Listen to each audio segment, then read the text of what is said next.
Hello বন্ধুরা, welcome to Mamma and Mimi. আশা করি আপনারা খুব ভালো আছেন। আমিও ভালো আছি। আমি হরিনাভির অ্যাপার্টমেন্টে চলে এসেছি। এইসব দেখাচ্ছি যেগুলো প্যাটিস, তারপরে স্যান্ডউইচ, কেক, এগুলো সব নিয়ে এসেছি বিকেলবেলার খাবার জন্যে। কারণ এসেই সাথে সাথে রান্নাবান্না করতে বা টিফিন করতে অসুবিধে হয়। আর এই সব সবজি, রসুন, ক্যাপসিকাম, গাজর সব আমার মা ভালো করে আমার জন্য প্যাক করে দিয়েছে, যাতে আমার এখানে এসে কোনো রকম অসুবিধে না হয়। আরও জিনিস এনেছি যেগুলো আমার এই দুদিন এখানে যে থাকবো তাতে লাগবে কাজে। যেমন দুধ নিয়ে এসেছি, পনির নিয়ে এসেছি।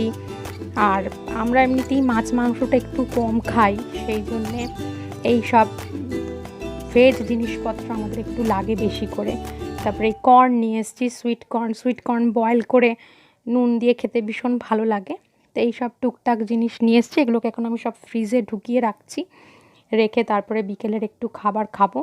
খেয়ে তারপরে আবার রাত্রিরের জন্য একটু রান্না করব। অল্প রান্না, কিছু সেরকম নেই করার আজকে, শুধু রুটিটা করব, বাকিটা মা মোটামুটি পাঠিয়েই দিয়েছে। এই মুহূর্তে আমি আমার অ্যাপার্টমেন্টে পৌঁছে গেছি হরিনাভিতে।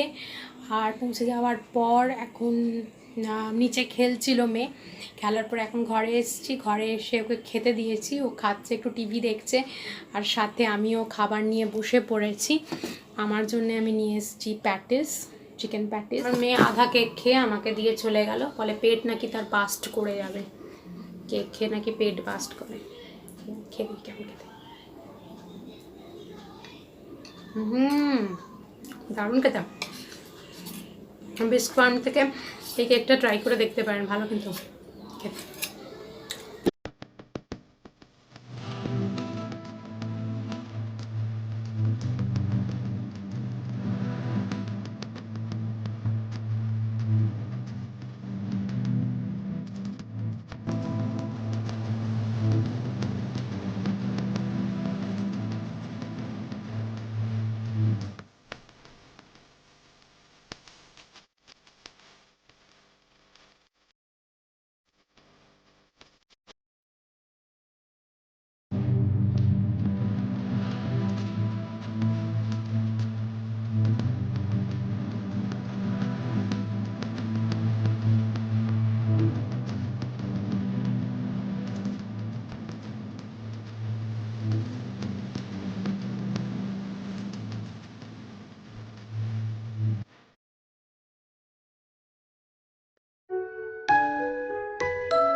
চলে এসেছি এক কাপ চা নিয়ে আপনাদের সাথে আবার একটু আলোচনা করছি, একটু গল্প করতে।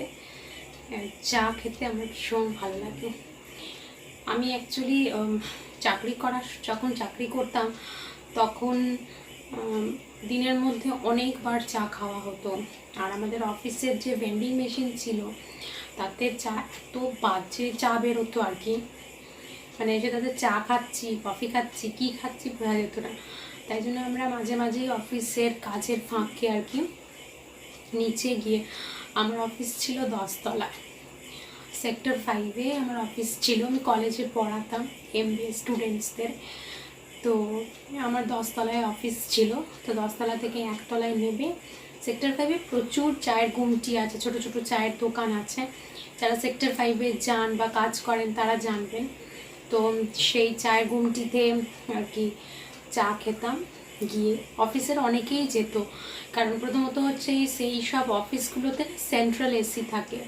তো সেন্ট্রাল এসিতে কি হয় যে ঘরগুলো ভীষণ ঠান্ডা হয়ে যায়, আর কিছুক্ষণ বাদে বাদেই মনে হয় আপনি একটু চা খেলে বা একটু গরম কিছু খেলে ভালো।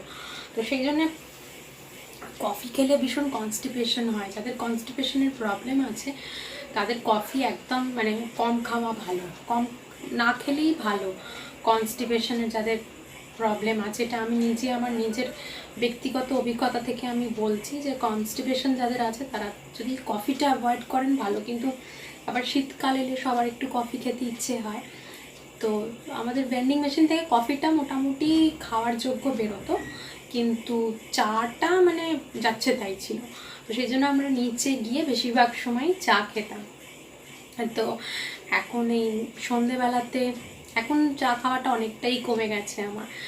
এখন তাও সকালবেলায় আমার 3 কাপ চা হয়ে যায়। 1 কাপ লিকার চা খাই, তাতে চিনি দুধ ছাড়া।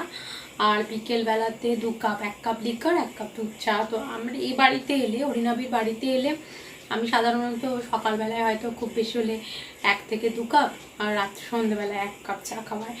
আর বিশেষ করে সন্ধ্যাবেলার চাটার সাথে তো একটা মুড়ি হবে, চপ হবে, বেশ ওই সব দিয়ে খেতে দারুণ লাগে। ওইরকমভাবে চাটা খেতে বেশ ভালো লাগে। এখন মানে একা হাতে আর একা একা ইচ্ছে করে না, তাও আমি নিজের জন্যেই বানাই চা, নিজের জন্যে বানিয়ে নিজে একটু উপভোগ করে আরাম করে একটু চা খাই। এটা আমার মনে হয় প্রত্যেকেরই করা উচিত। নিজের জন্য একটু সময়, একটু একাকিত্ব, একটু একা সময়, একটু নিজের সাথে সময় কাটানো প্রত্যেকটা মানুষের প্রয়োজন। তো আমি সেই জন্য নিজের জন্য চা বানিয়ে খাই। নিজে খানিকক্ষণ ঠান্ডা মাথায় বসে একটু ভাবনা চিন্তা করি, সারাদিনে কি করব না করব, কিভাবে কি কাজ করব না করব, ভাবনা চিন্তা করি। বেশ কিছুদিন ধরে আমার ব্লগিং বা ভিডিও করা হচ্ছিল না। তার কারণ হচ্ছে আমি একটুখানি নিজে ডিমোটিভেটেড হয়ে গেছিলাম। তো কিছুদিন আগে একজন ইউটিউবারের ভিডিও দেখলাম রিসেন্টলি। বহুদিন ইউটিউবও আমি দেখা প্রায় বন্ধই করে দিয়েছিলাম। ইউটিউব দেখা, ইউটিউবের ভিডিও দেখা, ইউটিউবের যাদেরকে আমি খুব ভালোবেসে ইউটিউব দেখতাম তাদের চ্যানেল দেখা টাকা সবই প্রায় বন্ধ করে দিয়েছিলাম গত 2 সপ্তাহ মতো। মানে একদমই দেখছিলাম না, মানে মন খুব খারাপ হয়ে গেছিল। তো সেই জন্যে তো হঠাৎ করে সেদিনকে আমার মেয়ে ইউটিউব দেখবে বলে একটা চ্যানেল খুঁজে পাচ্ছিল না, আমাকে বলেছিল খুঁজতে গিয়ে আমার ওই একজন খুব ফেভারিট ইউটিউবার, যদিও খুব বড় মাপের নন, তবে আমার তুলনায় তো সবাই বড় মাপের, সেটা কথা না। তো যাই হোক, তো ওনার ইউটিউবে ওনার বোধহয় 10K সাবস্ক্রাইবার্স কমপ্লিট হয়েছে। সেই জন্যে উনি একটা ভিডিও পোস্ট করেছিলেন ওনার সাবস্ক্রাইবার্সদেরকে থ্যাংক ইউ জানানোর জন্যে। এবং ওনার কথা শুনে এতটা মোটিভেটেড হলাম, এতটা ভালো লাগলো যে আবার মনে হলো যে ঠিক আছে চলো আবার চেষ্টা করে দেখি যদি একটু এগোতে পারি। Brightly, stars are very big and have their own light. মিমি কি করছে? পড়ছি। সত্যি? হ্যাঁ, সত্যি বলছি। আচ্ছা।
আমাদের খাওয়া দাওয়া সব হয়ে গেছে। এবারে বাসন টাসনগুলো যেগুলো বেরিয়েছিল সেগুলো সব মেজে টেজে রাখছি। আমি রাতেই সাধারণত সব বাসন মেজে রাখি। আর এগুলো সব কিচেনের কাপড় যেগুলোকে ব্যবহার করা হয়েছিল সেগুলোকে আমি গরম জলে সাবান দিয়ে ভিজিয়ে রাখছি, কাল সকালে এগুলোকে কেচে দেবো।